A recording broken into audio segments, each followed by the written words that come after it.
Hello friends, कैसे हैं आप लोग। आज हम लोग इस आगे की कड़ी में स्टार्ट करने वाले हैं उच्च न्यायालय एवं अधीनस्थ न्यायालय। तो ये क्या होते हैं, कैसे काम करते हैं, किस आर्टिकल के तहत काम करते हैं, इनके क्या क्या पावर्स हैं, ये सारी चीज़ें और इससे जो रिलेटेड क्वेश्चन पूछे गए हैं अभी तक, उन सबको हम लोग चर्चा करेंगे। ठीक है, तो हम लोग इसकी शुरुआत करते हैं। ठीक है, कुछ नोट्स के साथ। ठीक है, तो नोट्स में पहला कहा जा रहा है कि भारतीय संविधान के तहत राज्य के न्यायिक प्रशासन में उच्च न्यायालय, भारतीय संविधान के तहत राज्य के न्यायिक प्रशासन में उच्च न्यायालय की स्थिति शीर्ष होती है। यानी कि राज्य में जो सबसे बड़ा न्यायालय होगा वो कौन सा होगा राजकीय प्रशासन में, वो हो जाएगा आपका उच्च न्यायालय। जो हाई कोर्ट होते हैं वो न्यायिक दृष्टि में राज्य का सबसे बड़ा न्यायालय होता है। तो अब इसके आगे देखते हैं क्या है कि भारतीय संविधान में राज्यों के लिए उच्च न्यायालय हेतु भाग 6 कितना और अध्याय 5 के तहत आर्टिकल याद रखना है। आर्टिकल है 214 से लेके 231 तक किसके संदर्भ में किया गया है, तो ये उच्च न्यायालय के संदर्भ में किया गया है। प्रत्येक राज्य के लिए एक उच्च न्यायालय की व्यवस्था की गई है। ठीक है, हर एक राज्य में एक उच्च न्यायालय की व्यवस्था किया गया है। लेकिन 7वां संविधान संशोधन जो था 1956 में, इसके द्वारा आर्टिकल 231 के तहत यह अधिकार दिया गया कि एक विधि दो या दो से अधिक राज्यों के लिए अथवा दो या दो से अधिक संघ राज्य क्षेत्र के लिए एक साझा न्यायालय, यानी कि किसी दो स्टेट का एक न्यायालय हो सकता है, किसी दो संघ क्षेत्र का एक न्यायालय हो सकता है, ऐसा प्रावधान किया गया। वो था आर्टिकल आपका 231 के तहत 7वां संविधान संशोधन के तहत किया गया था। ये हम लोग देखें कि यहाँ पे दो या दो से अधिक राज्यों या अधिक संघ शासित क्षेत्रों के लिए एक साझा उच्च न्यायालय की स्थापना की जा सकती है। यह संशोधन हुआ था 7वां। तो क्वेश्चन कभी कभी पूछा जा सकता है कि अगर किसी उच्च न्यायालय में राज्य में एक एक न्यायालय है, किस संविधान संशोधन के तहत ये प्रावधान किया गया कि एक से एक न्यायालय एक राज्य से अधिक राज्य के मामलों को देखेगा, ठीक है, या संघ शासित क्षेत्र के मामलों को देखेगा। तो इस संदर्भ में हम कौन सा अमेंडमेंट देखेंगे, संशोधन देखेंगे, वो हो जाएगा 7वां संशोधन। ठीक है, नेक्स्ट है हमारा कि अनुच्छेद 230 के तहत संसद विधि द्वारा किसी संघ क्षेत्र पर किसी उच्च न्यायालय की आधिकारिकता का विस्तार कर सकेगी या किसी संघ राज्य क्षेत्र से किसी उच्च न्यायालय की आधिकारिकता का अपवर्जन कर सकेगी, यानी कि अपने अधिकार क्षेत्र में ले सकता है। ठीक है, नेक्स्ट है क्या कि अनुच्छेद 214 के अनुसार प्रत्येक राज्य के लिए एक उच्च न्यायालय होगा।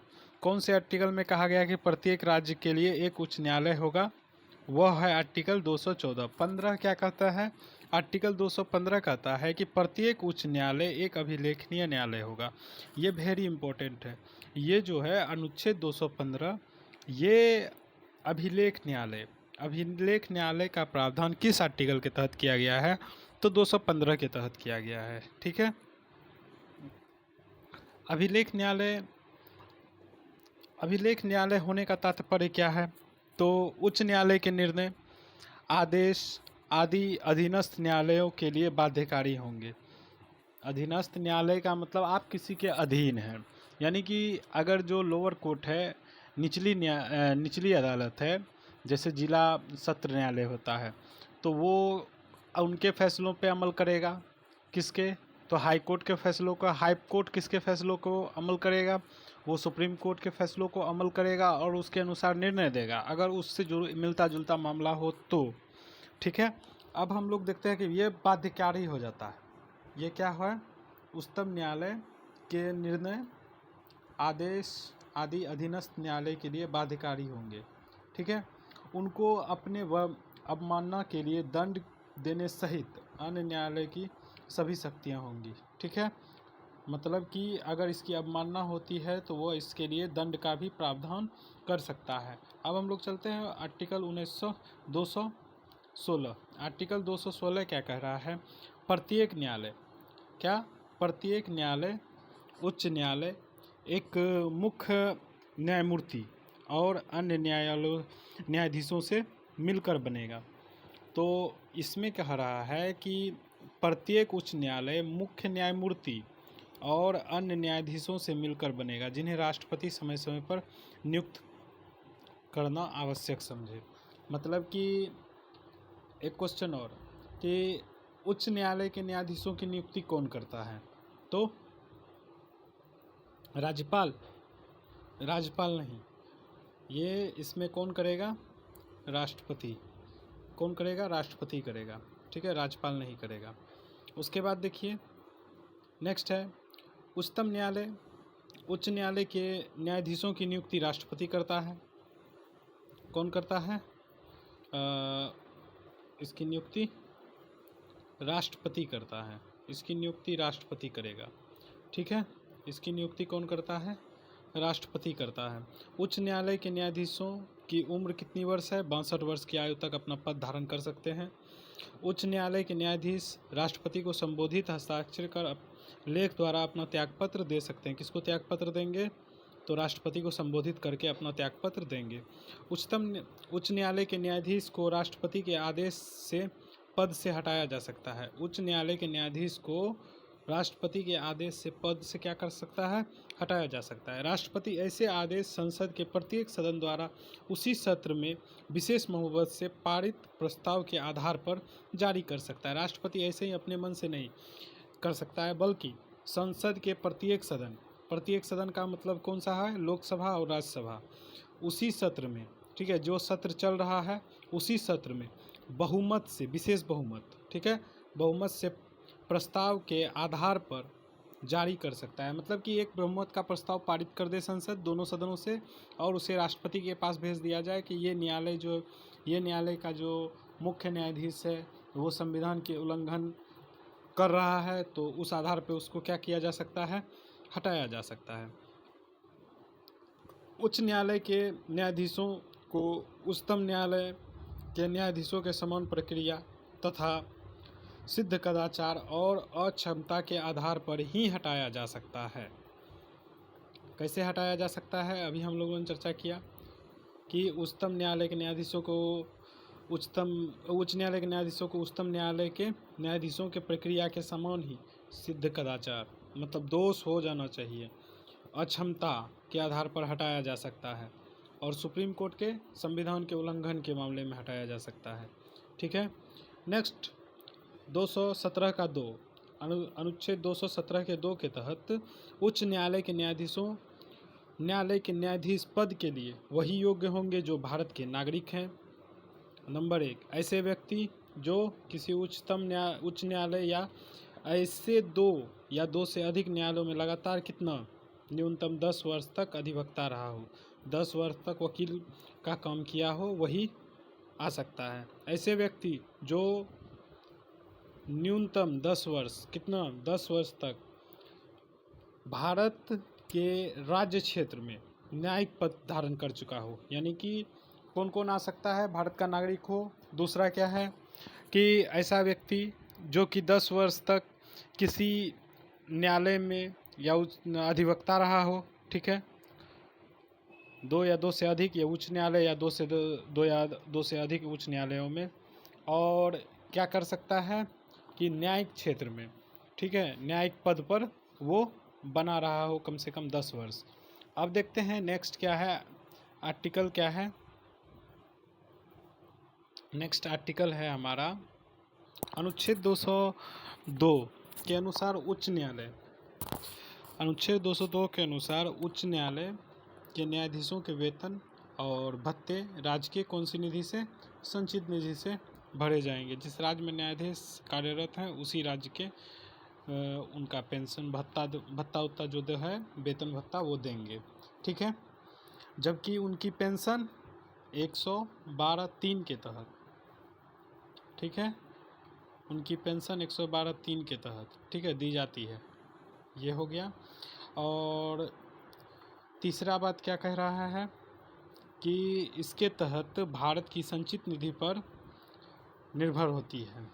इसका जो वेतन भत्ता है यह भारत की संचित निधि पर होता है। 223 के अनुसार उच्च न्यायालय के मुख्य न्यायाधीश का पद रिक्त रहने पर या अनुपस्थिति रहने पर उस न्यायालय के अन्य न्यायाधीशों में से कार्यकारी प्रमुख की नियुक्ति राष्ट्रपति करते हैं। ठीक है, कार्यकारी प्रमुख के रूप में राष्ट्रपति कौन करेंगे? नियुक्त करेंगे।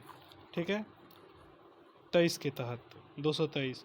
अनुच्छेद 224 के तहत राष्ट्रपति किसी उच्च न्यायालय के कार्य में अस्थायी वृद्धि या कार्य में के बकाया रहने के कारण सम्यक रूप से आहत व्यक्तियों को 2 वर्षों से अनधिक अवधि के लिए अपर न्यायाधीश एडिशनल जज के रूप में नियुक्त नहीं किया जा सकता है। अगर किसी न्यायालय में जज की कमी है या फिर वहाँ जज नहीं है तो राष्ट्रपति वहाँ पर 2 वर्ष से अधिक के लिए कोई भी जज का नियुक्ति नहीं कर सकता है। तथा किसी उच्च न्यायालय के न्यायाधीश के अनुपस्थित रहने या कर्तव्यों के पालन में, ठीक है, कर्तव्यों के पालन में असमर्थ रहने की अवधि तक के लिए सम्यक रूप से आहत किसी व्यक्ति को कार्यकारी 2 साल से अधिक नहीं कर सकता है। ठीक है, कार्यकारी के रूप में मतलब कि वहाँ पर कुछ है, जैसे कि अभी हम क्या पढ़े, देखिए क्या था कि असमर्थ रहने की अवधि में सम्यक रूप से आहत किसी व्यक्ति को कार्यकारी न्यायाधीश, कौन सा न्यायाधीश? कार्यकारी न्यायाधीश के रूप में नियुक्त कर सकता है। ऐसे न्यायाधीश की भी 62 वर्ष तक पद धारण कर सकते हैं, मतलब 62 वर्ष की आयु तक वह उस पद पर बने रह सकते हैं। अनुच्छेद 226 के तहत मूल अधिकारों को प्रवर्तित कराने के लिए और अन्य प्रायोजन के लिए रिट जारी करने की शक्ति उच्च न्यायालय को भी है। कितने के तहत? बहुत इम्पोर्टेंट। उच्चतम न्यायालय की रिट जारी करने की शक्ति किस अनुच्छेद के तहत आती है? तो 226। ठीक है, 226 के तहत। अनुच्छेद 27 के अंतर्गत उच्च न्यायालय अपनी आधिकारिकता वाले राज्य क्षेत्र के किसी न्यायालय पर अधीक्षण, ठीक है, अधीक्षण करने की शक्ति रखता है। जो उच्च न्यायालय है वो किसी भी समय अपने अधीनस्थ न्यायालय यानी निचली न्यायालयों पे का निरीक्षण वह कभी भी कर सकता है। वर्तमान में उच्च न्यायालयों की संख्या 25 है तथा इसके 7 क्षेत्राधिकार है। 7। वर्तमान में उच्चतम न्यायालयों की संख्या कितनी है? 25 तथा उसमें 7 क्षेत्राधिकार एक से अधिक राज्यों के क्षेत्र पे है। मतलब 7 ऐसा न्यायालय है जिसका क्षेत्राधिकार एक से अधिक राज्य या संघ शासित क्षेत्र के अंतर्गत आते हैं। संघ राज्य क्षेत्र में दिल्ली अपना एक एकल क्षेत्राधिकार वाला उच्च न्यायालय है, जबकि जम्मू कश्मीर लद्दाख अपना साझा उच्चतम न्यायालय जम्मू और कश्मीर का है। उसके बाद देखिए पंजाब हरियाणा का उच्च न्यायालय, ठीक है, एवं पंजाब हरियाणा राज्यों के संबंधित संघ राज्य क्षेत्र चंडीगढ़ का साझा न्यायालय उच्चतम न्यायालय है। ठीक है, ये भी उच्चतम न्यायालय हरियाणा, ये हो गया। ठीक है, यहाँ पे पंजाब का भी हो गया। दादर नागर हवेली दमन एवं द्वीप बम्बई उच्च न्यायालय के अंतर्गत दादर नागर हवेली और कौन सी कहते हैं, दादर नागर हवेली, दमन और द्वीप बम्बई उच्च न्यायालय। अंडमान निकोबार किसके अंतर्गत? कलकत्ता के। लक्षद्वीप किसके अंतर्गत? केरल। तथा पांडुचेरी मद्रास केरल के अंतर्गत। पांडुचेरी किसके अंतर्गत? मद्रास के अंतर्गत। ठीक है, संसद उच्च न्यायालयों में न्यायिक क्षेत्र में विस्तार कर सकती है। संसद न्यायिक क्षेत्र में क्या कर सकती है? विस्तार कर सकती है। आर्टिकल 241 के तहत संसद विधि द्वारा किसी संघ क्षेत्र के लिए उच्च न्यायालय गठित कर सकती है। मतलब 241 के तहत संसद के पास क्या अधिकार है कि आर्टिकल 241 41 के तहत विधि द्वारा किसी संघ राज्य क्षेत्र के लिए उच्चतम न्यायालय का गठन वो कर सकती है, ठीक है, या राज्य क्षेत्र के किसी उच्च न्यायालय को इस संविधान के सभी या किन्हीं प्रयोजन के लिए उच्च न्यायालय घोषित कर सकती है, ठीक है। सर्वप्रथम 1862 ईस्वी में क्रमशः कलकत्ता, बम्बई और मद्रास उच्च न्यायालय की स्थापना की गई थी। थोड़ा सा आप लोग सर्च कीजिए उच्च न्यायालय की स्थापना कब की गई थी और पहली उच्चतम न्यायालय का गठन किस रेगुलेटिंग एक्ट के तहत हुआ था।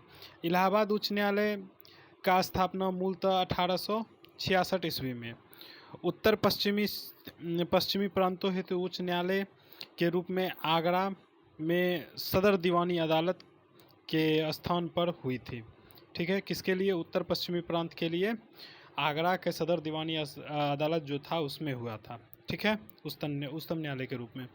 1869 में इलाहाबाद स्थानांतरित कर दिया गया। इस सबको आगरा वाले को कहाँ कर दिया गया? स्थानांतरित, इलाहाबाद स्थानांतरित कर दिया गया था। 1919 में इसे वर्तमान नाम दिया गया।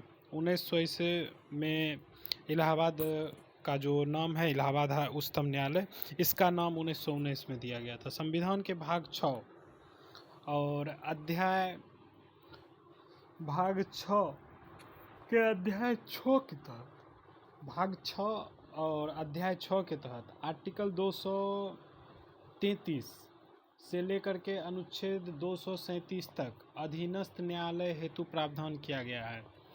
किस आर्टिकल के तहत? तो 233 से लेकर के 237 तक किसका है?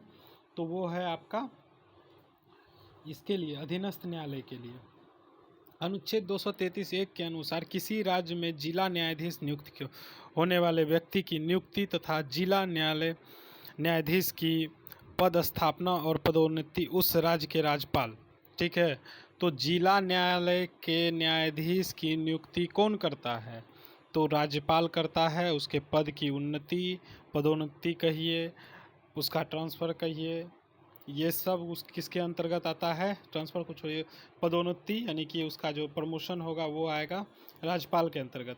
राज्य के संबंध में अधिकारिकता का प्रयोग करने वाले उच्च न्यायालय से परामर्श करेगा, ठीक है।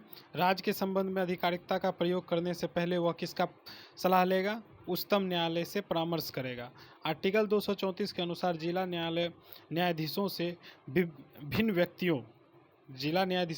व्यक्तियों, ठीक है, कि किसी राज्य की न्यायिक सेवा में नियुक्ति उस राज्य के राज्यपाल द्वारा राज्य लोक सेवा आयोग से और ऐसे राज्य से संबंध में अधिकारिकता का प्रयोग करने वाले उच्च न्यायालय से परामर्श करने के पश्चात और राज्यपाल द्वारा इसके लिए बनाए गए नियमों के अनुसार किया जाएगा। राज्यपाल के द्वारा जो बनाया गया नियम है उसी के द्वारा इसका किया जाएगा। अनुच्छेद 235 के तहत उच्च न्यायालय अधीनस्थ न्यायालय पर नियंत्रण रखता है। किस आर्टिकल के तहत? क्वेश्चन बनता है कि किस आर्टिकल के तहत उच्च न्यायालय अधीनस्थ न्यायालयों पर नियंत्रण रखता है? तो आर्टिकल हमारा हो जाएगा 235।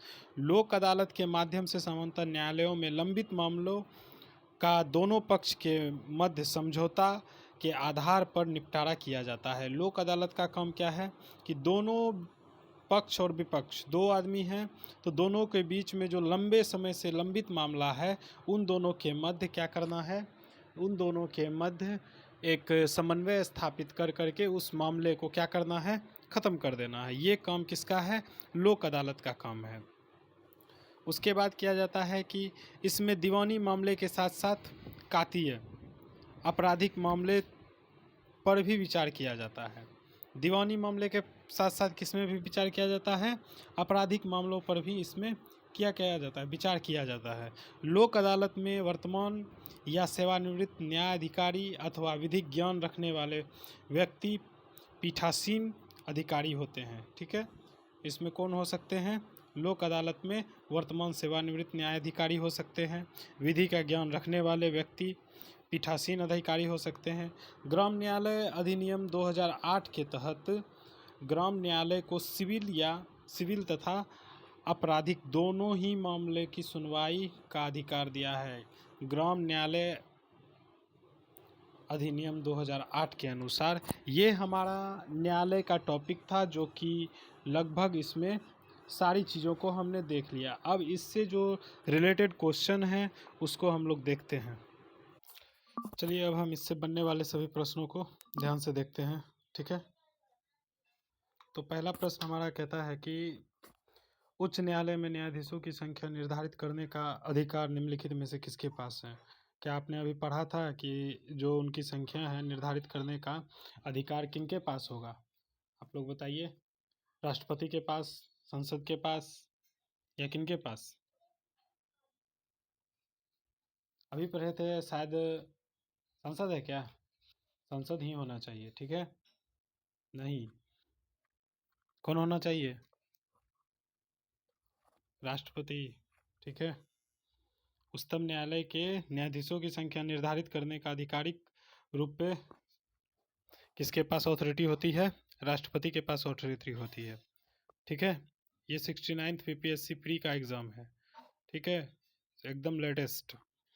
ठीक, देखिए इसका डिस्क्रिप्शन क्या कह रहा है कि प्रश्नगत विकल्पों में से राष्ट्रपति को उच्च न्यायालय के न्यायाधीशों की संख्या निर्धारित करने का अधिकार प्राप्त है। संविधान के अनुच्छेद 216 के अनुसार प्रत्येक उच्च न्यायालय मुख्य न्यायमूर्ति और ऐसे और अन्य न्यायाधीशों से मिलकर बने होते हैं, जिन्हें राष्ट्रपति समय समय पर नियुक्त करना आवश्यक समझते हैं, समझे, ठीक है। ये हमारा हो गया। अब नेक्स्ट देखते हैं हमारा क्वेश्चन क्या है कि निम्नलिखित में से भारत में एक उच्च न्यायालय के बारे में क्या सही नहीं है। तो पहले दो विकल्प हमारे सामने हैं, तो इन दोनों को पढ़ते हैं। पहले दो विकल्प को देखते हैं, उसके बाद देखेंगे क्या सही है।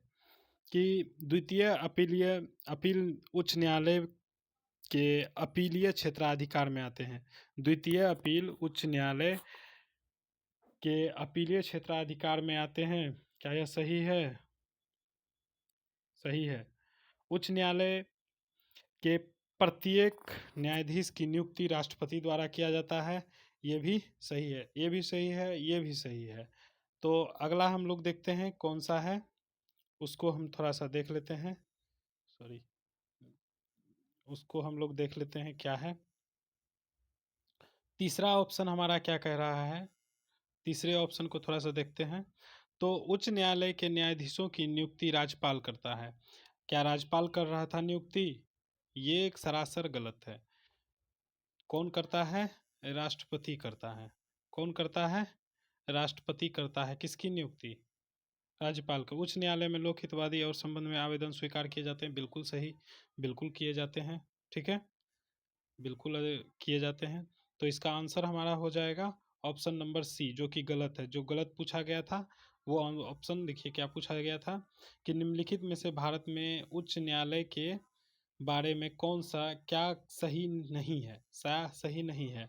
तो 3 कथन सही है और चौथा कथन मेरा गलत है, ठीक है, तीसरा कथन गलत है। तो इस संदर्भ में देखिए डिस्क्रिप्शन दिया गया है कि संविधान के अनुच्छेद 217 के अनुसार उच्च न्यायालय के न्यायमूर्ति एवं उनके अन्य न्यायाधीशों की नियुक्ति कौन करता है? राष्ट्रपति करता है, ठीक है, यहाँ तक ठीक है। Next question. तो भारतीय संविधान के किस अनुच्छेद के अनुसार भारत का राष्ट्रपति मुख्य न्यायाधीश से परामर्श, किस उच्च न्यायालय के न्यायाधीश को एक न्यायालय से दूसरे न्यायालय में स्थानांतरित कर सकता है? किस आर्टिकल के तहत कर सकता है? तो आर्टिकल 222 के तहत, ठीक है, एक न्यायालय से दूसरे न्यायालय में उसको भेज सकता है आर्टिकल 222 के तहत। तो संविधान के अनुच्छेद 222 के अनुसार भारत का राष्ट्रपति किसी किसके परामर्श पर ऐसे नहीं भेज सकता है, वो परामर्श करेगा किससे? मुख्य भारत के मुख्य चीफ जस्टिस ऑफ इंडिया से, ठीक है। परामर्श करने के पश्चात ही किसी न्यायाधीश को वो क्या कर सकते हैं? ट्रांसफर कर सकते हैं, ठीक है। नेक्स्ट हमारा क्वेश्चन क्या है? कार्यकारी कार्यकारी न्यायाधीशों की नियुक्ति कौन करता है? कार्यकारी न्यायाधीशों की नियुक्ति कौन करता है? कार्यकारी न्यायाधीशों, उच्चतम न्यायालय के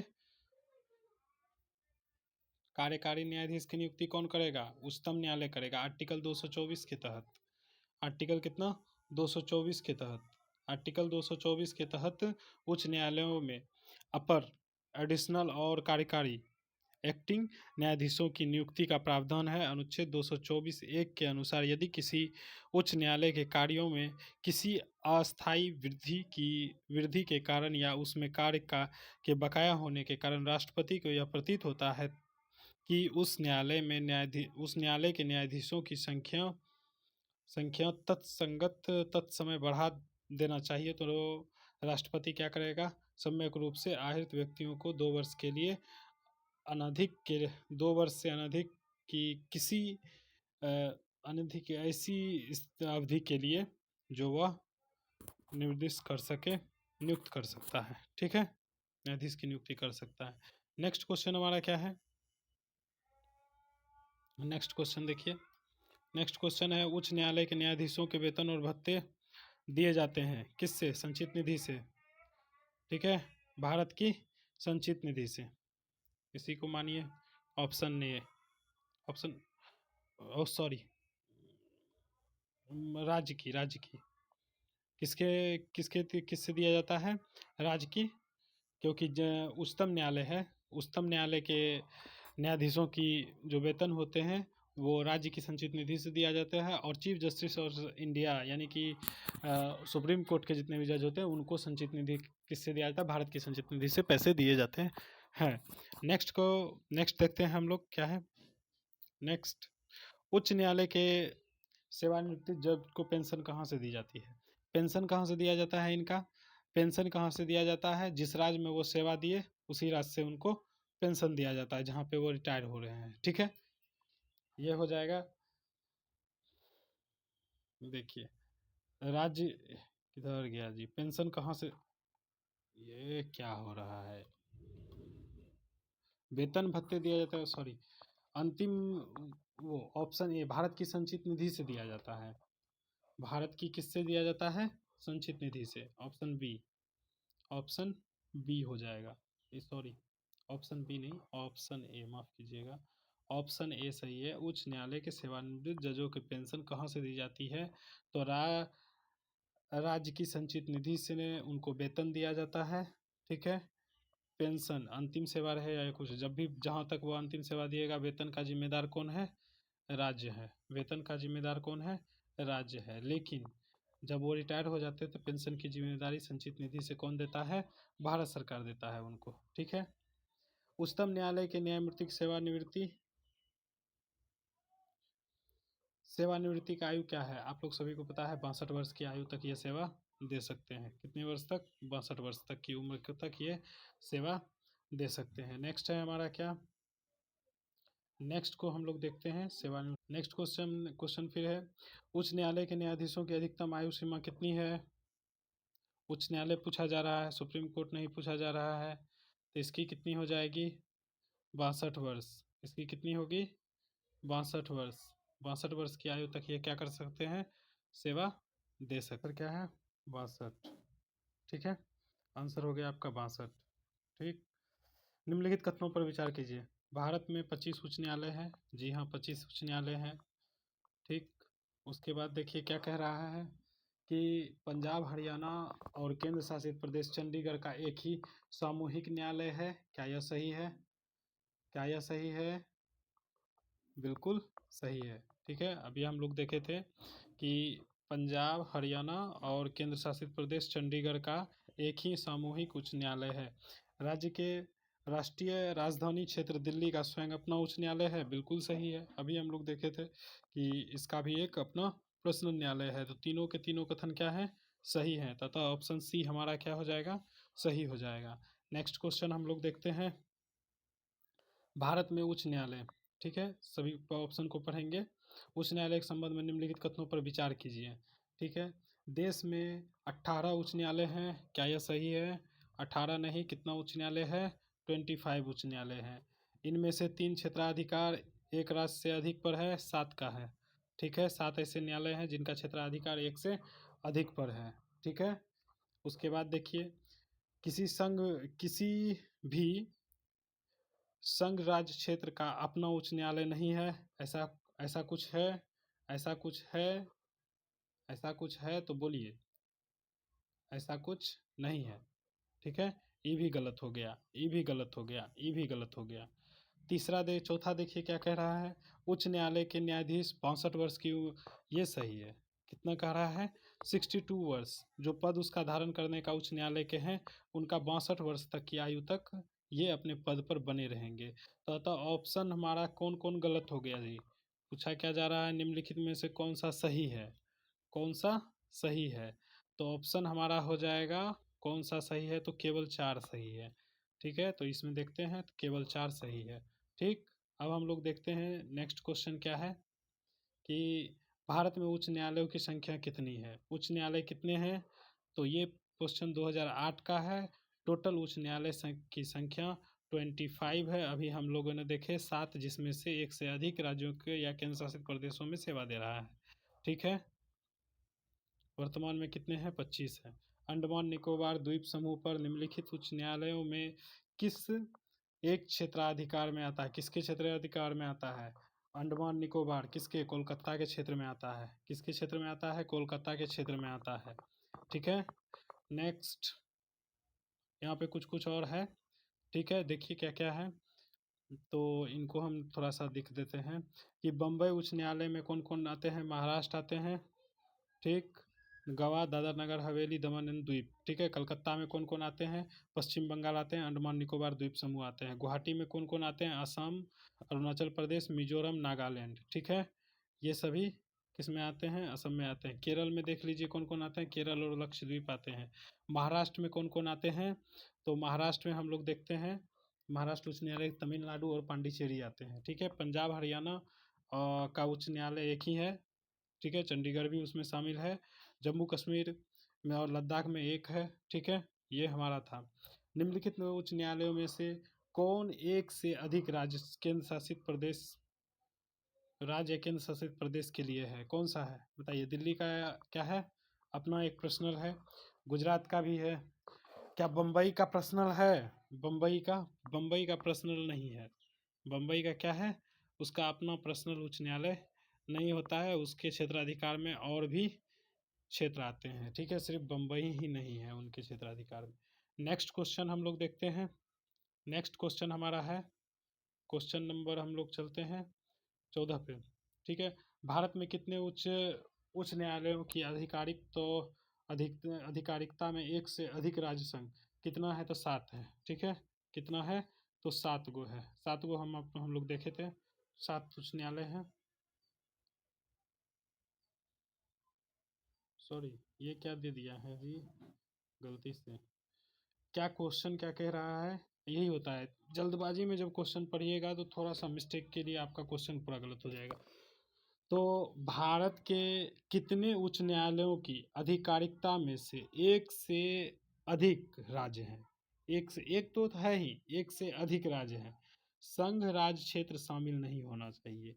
ये मिस्टेक हुआ, हम इसको नहीं देखें तो हमारा क्वेश्चन क्या हो गया, गलत हो गया। ठीक है, तो इसको हम लोग ध्यान नहीं दिए। इसके अंतर्गत 3 आएगा। ठीक है, इसके अंतर्गत कितना आ जाएगा, 3 आएगा। कौन कौन आएगा, तो देखिए गुवाहाटी आ जाएगा।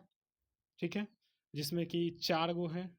देखिए, अरुणाचल प्रदेश, असम, नागालैंड, मिजोरम। मुंबई में देखिए 2 हैं।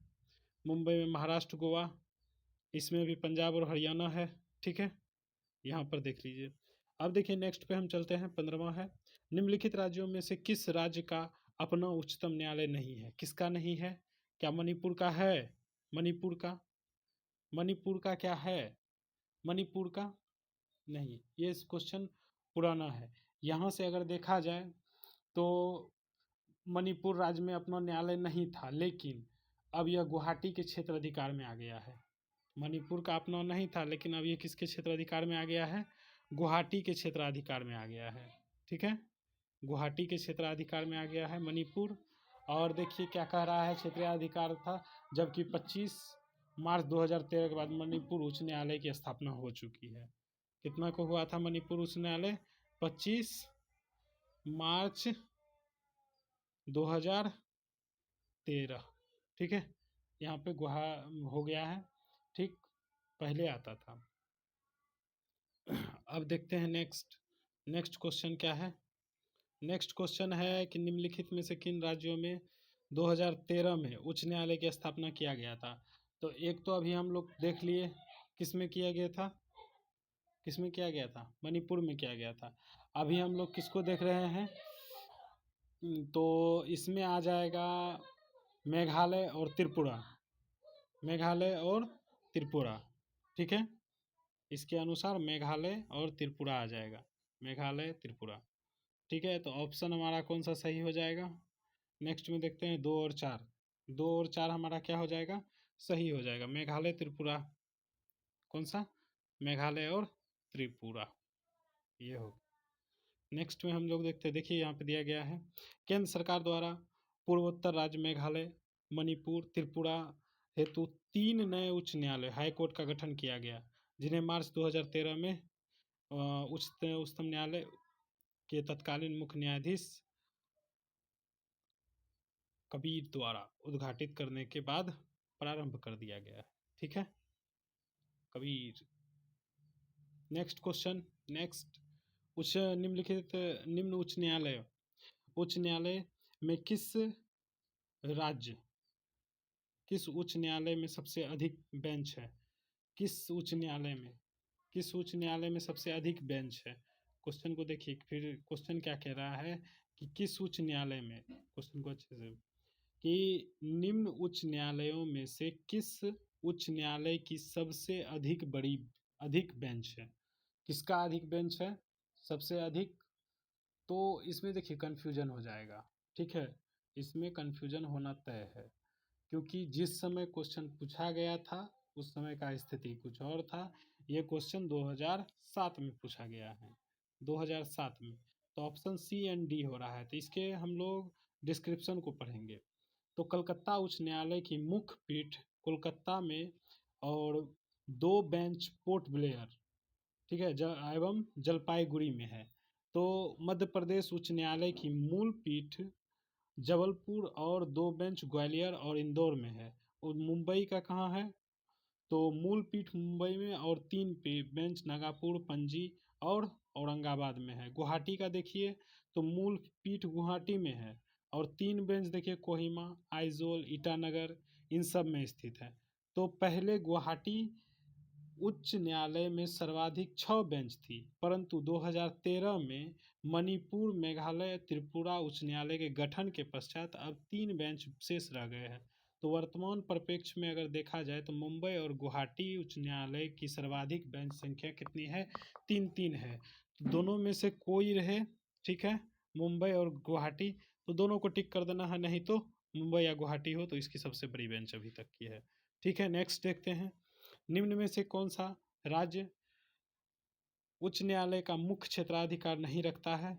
तो ऑप्शन ए परामर्श संबंधी क्षेत्राधिकार। परामर्श संबंधी क्षेत्राधिकार क्या होता है? परामर्श संबंधी क्षेत्राधिकार क्या होता है?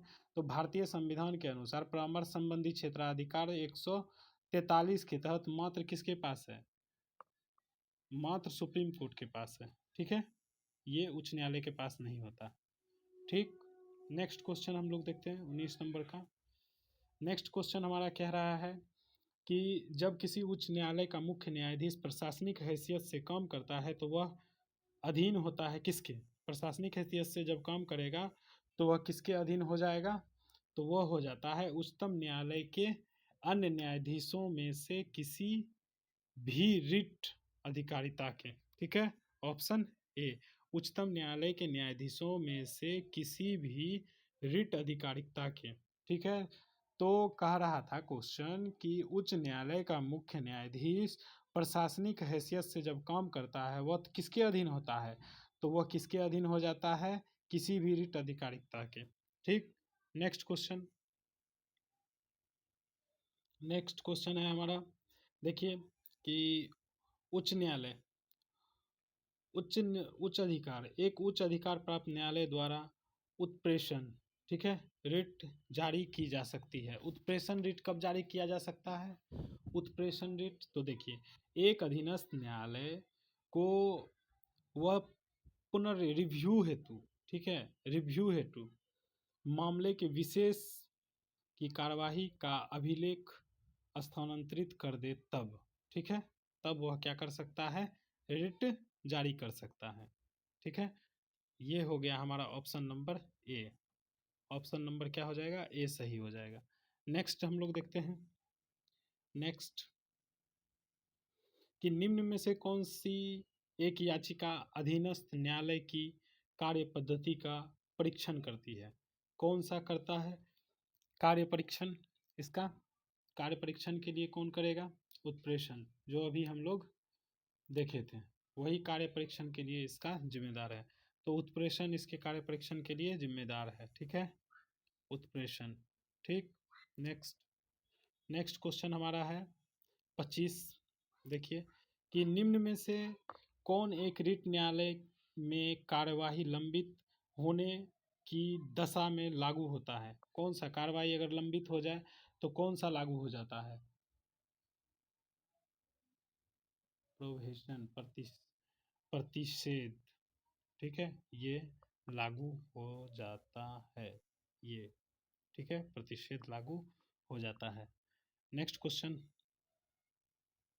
नीचे दो वक्तव्य दिए गए हैं, ए और ओ पहचानिए। देखिए, ए कह रहा है न्यायालय के आदेशों की जानबूझकर अवज्ञा करना या फिर उनका पालन न करना तथा न्यायिक व्यवहार के बारे में अनादर सूचक भाषा का प्रयोग करना न्यायालय की अवमानना की कोटि में आती है। क्या यह सही है। दूसरा देखिए, न्यायिक सक्रियतावाद न्यायपालिका को अवमाननापूर्ण व्यवहार को दंडित करने के दंडात्मक अधिकार दिए बिना क्रियान्वित नहीं किया जा सकता है। क्या दोनों उपरोक्त दोनों कथनों के संदर्भ में कौन सा कथन सही है। तब पूछा जा रहा है कि यहाँ पे ऑप्शन वही है, ए और आर। तो ऑप्शन दोनों ही सही है, लेकिन इसका जो व्याख्या है वो सही नहीं किया गया है। ठीक है, दोनों ऑप्शन सही है। न्याय की अवमानना आप किसी भी रूप में नहीं कर सकते हैं। ठीक है, न्यायिक सक्रियतावाद जो है दंडात्मक इसी के संदर्भ में क्रियान्वित नहीं किया जाने के संदर्भ में किया जाता है। तो ऑप्शन बी हमारा क्या हो जाएगा, सही हो जाएगा। ऑप्शन बी हमारा क्या है, सही है। नेक्स्ट क्वेश्चन हमारा देखते हैं कि भारत के न्यायालयों द्वारा जारी रिट के संदर्भ में कौन सा कथनों पर विचार कीजिए। तीन कथन दिया गया है। ठीक है, दो कथन यहाँ है, एक कथन अगला पेज पे है, तो हम लोग उसको देख लेंगे। ठीक है, पहले फिलहाल इसको पढ़ते हैं। किसी प्राइवेट संगठन के विरुद्ध जब तक कि उसको कोई सार्वजनिक कार्य नहीं सौंपा गया हो परमादेश नहीं होगा। ठीक है, क्या यह सही है, क्या यह सही है, जी सही है। किसी प्राइवेट संस्थान के विरुद्ध जब तक कि उसको कोई सार्वजनिक कार्य नहीं सौंपा गया है उस पर हम लोग परमादेश का रिट जारी नहीं कर सकते हैं। ठीक है, दूसरा कथन क्या है, किसी कंपनी के विरुद्ध भले ही वह कोई सरकारी कंपनी हो परमादेश नहीं होगा, बिल्कुल होगा। ठीक है, अगर उसको सरकारी कार्य सौंपा गया है तो। नेक्स्ट को देखिए, तीसरा क्या कह रहा है, कोई भी लोकप्रवन व्यक्ति, ठीक है, पब्लिक माइंडेड पर्सन अधिकार परीक्षा, ठीक है, क्योवेरेंट अधिकार परीक्षा को क्योवेरेंट रिट के नाम से भी जानते हैं। रिट प्राप्त करने हेतु न्यायालय में समावेदन करने के लिए याची, ठीक है, पिटिशनर हो सकता है, बिल्कुल हो सकता है। ठीक है, वह आराम से हो सकता है। ठीक, तो कथन एक और तीन दोनों सही हैं। एक और तीन दोनों क्या हैं, सही हैं। आप एक बार इस क्वेश्चन को अच्छे से ध्यान से पढ़िएगा तब पता चलेगा क्या कह रहा है। समय की कमी है, वीडियो लंबा हो रहा है, इसीलिए। उच्च न्यायालय की परमादेश जारी करने की शक्ति के अंतर्गत कौन सा आता है। उच्च न्यायालय के परमादेश जारी करने की शक्ति को किसके अंतर्गत आता है।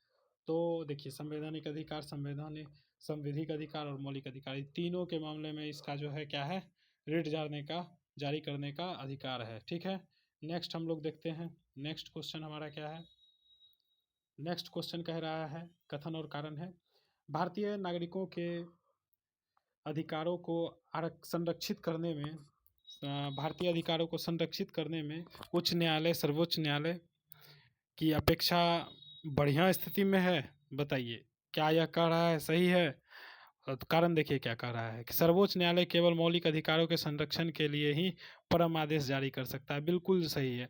रिट जारी करने के मामले में आर्टिकल 226 के तहत सर्वोच्च न्यायालय का शक्ति थोड़ा ज़्यादा हो जाता है, ठीक है, जबकि सर्वोच्च न्यायालय का उस मामले में शक्ति कम हो जाता है। तो अर्थात दोनों सही है और ये सही व्याख्या कर रहा है किसकी, आर की। तो अर्थात ऑप्शन नंबर ए सही हो जाएगा हमारा, ठीक है, ऑप्शन नंबर ए। देखिए दूसरा, तीसरा पढ़िए। ने भारत में उच्च न्यायालय के न्यायाधीश को हटाने के लिए रीति, ठीक है, उच्चतम न्यायालय के न्यायाधीशों को हटाने की रीति के समान है, सही है। नेक्स्ट देखिए, उच्च न्यायालय का कोई अस्थायी न्यायाधीश अपने पद से सेवानिवृत्त के पश्चात भारत में किसी भी न्यायालय या किसी प्राधिकार के समक्ष अभिभाषण नहीं कर सकता है। क्या यह दोनों कथन सही है? क्या यह दोनों कथन सही है? पढ़िए एक बार फिर से आप लोग, वीडियो पॉज करिए और पढ़िए। अब विचार कीजिए और ऑप्शन उत्तर दीजिए इसका। इसका केवल एक आंसर सही है, ठीक है, केवल आंसर एक सही है, option number A. Option number A सही है, बाकी ये गलत है, ठीक है। इसको पढ़िएगा, खुद ब खुद समझ में आ जाएगा, नहीं आए तो कमेंट कीजिए। नेक्स्ट देखिए, एक उच्च न्यायालय का न्यायाधीश अपना त्यागपत्र किसको संबोधित करके दे सकता है? एक उच्च न्यायालय का न्यायाधीश किसको संबोधित करके देगा? राष्ट्रपति को संबोधित करके देगा, सीधी सी बात है। उसकी जो नियुक्ति करेगा उसी उसी को ना संबोधित करके देगा। नेक्स्ट, किस न्यायमूर्ति के खिलाफ 2011 में राज्यसभा ने महाभियोग का प्रस्ताव पास किया, किंतु उसके बचाव के लिए उनके लोकसभा द्वारा उसी प्रस्ताव के पास होने से पूर्व त्याग दे दिया? कौन थे ऐसे, कौन थे ऐसे न्याय? सौमित्र सेन, ठीक है, सौमित्र सेन। कौन थे? सौमित्र सेन, सौमित्र सेन थे, ठीक है। नेक्स्ट क्वेश्चन, नेक्स्ट क्वेश्चन क्या है?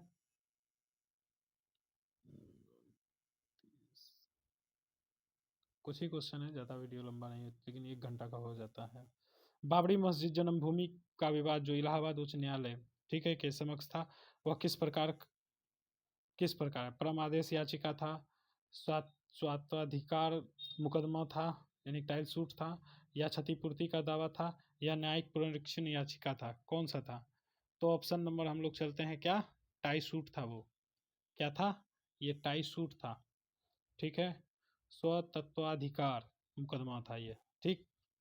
नेक्स्ट देखते हैं, किस उच्च न्यायालय ने यह फैसला दिया है कि एक ही बार में 3 बार तलाक कहने से तलाक होना गैर कानूनी है? कौन सा है 3 तलाक बिल पे?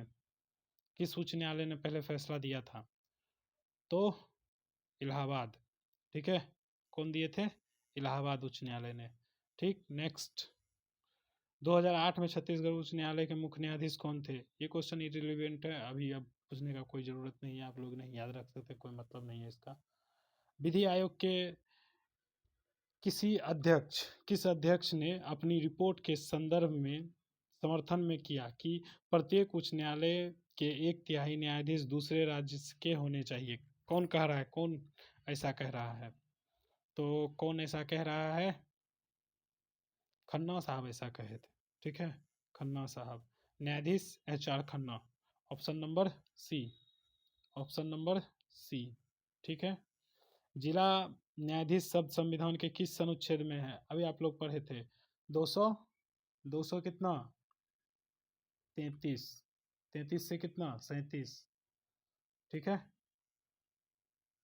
33 से 37 तक दिया गया था, ठीक।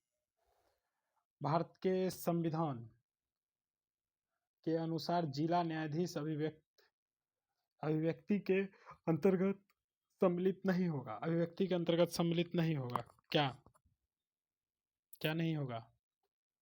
अभिव्यक्ति के अंतर्गत सम्मिलित नहीं होगा, क्या? तो इसमें हम लोग देखते हैं क्या नहीं होगा, तो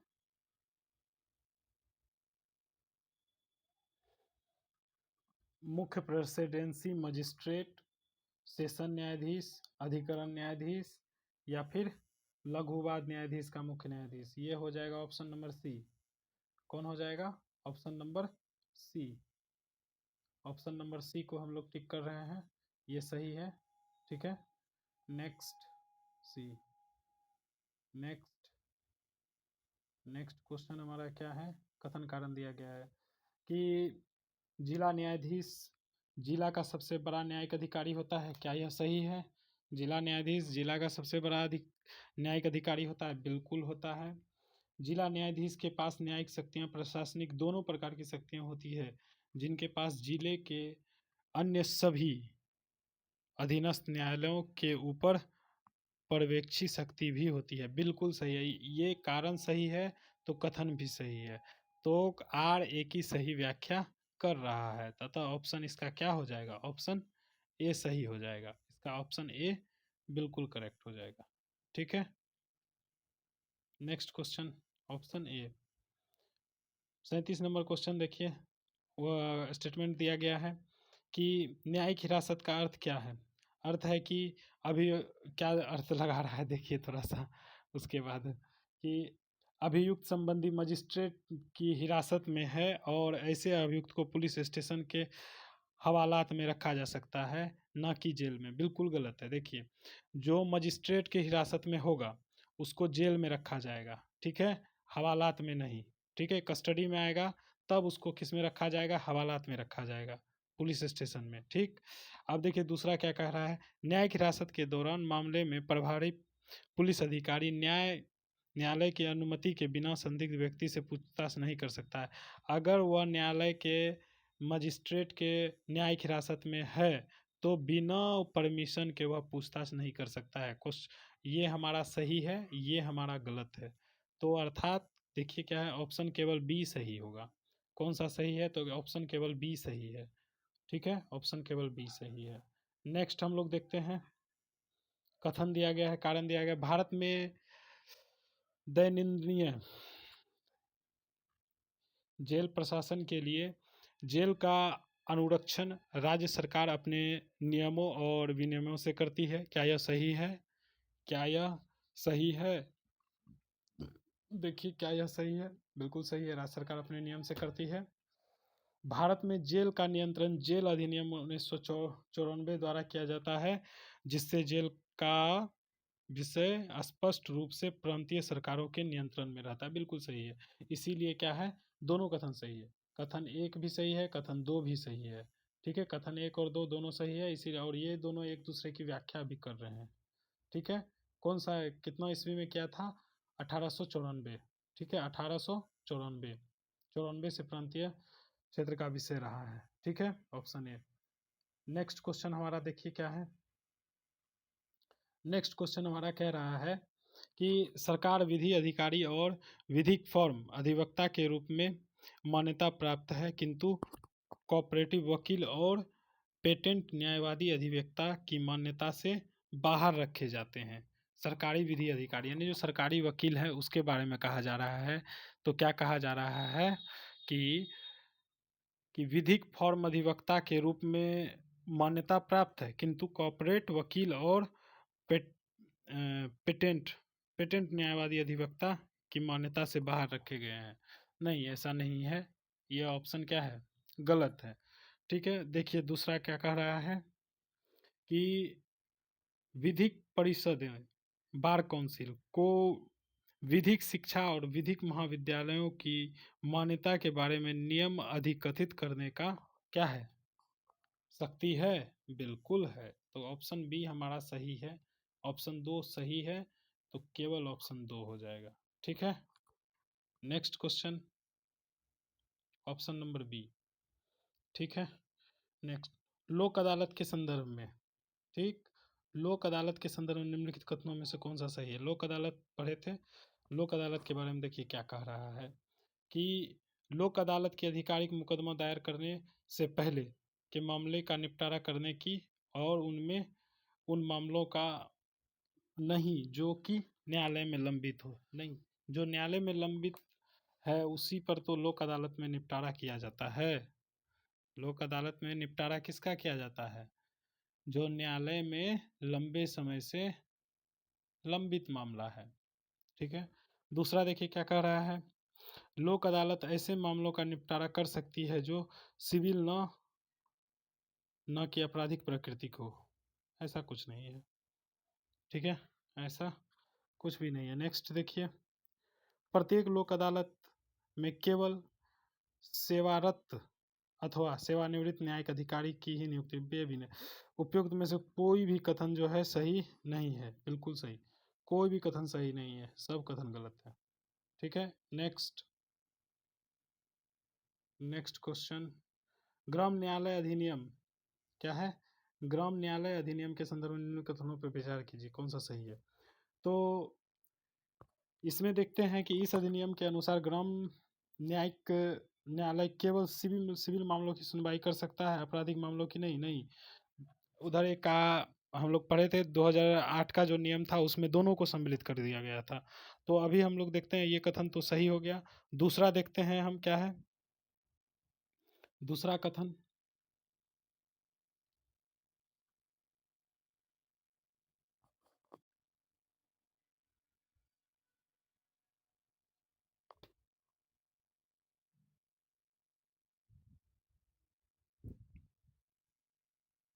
यह दोनों मामलों का कर सकता था, ठीक है।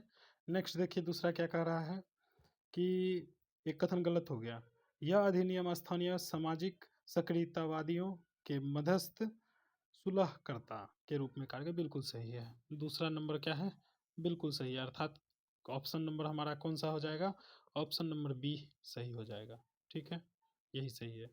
नेक्स्ट क्वेश्चन, भारत में चलित न्यायालय मोबाइल कोर्ट कौन थे? एपीजे अब्दुल कलाम, ठीक है, मोबाइल कोर्ट का जो अवधारणा था वो एपीजे अब्दुल कलाम का था, ठीक है। यहाँ पर हमारा ये समाप्त होता है, ये दूसरा चैप्टर इसमें हम लोग देख चुके थे। अब हम लोग जो नेक्स्ट करेंगे उसमें आगे का चैप्टर करेंगे, ठीक है। और तब तक के लिए पढ़ते रहिए, मस्त रहिए, जय हिंद।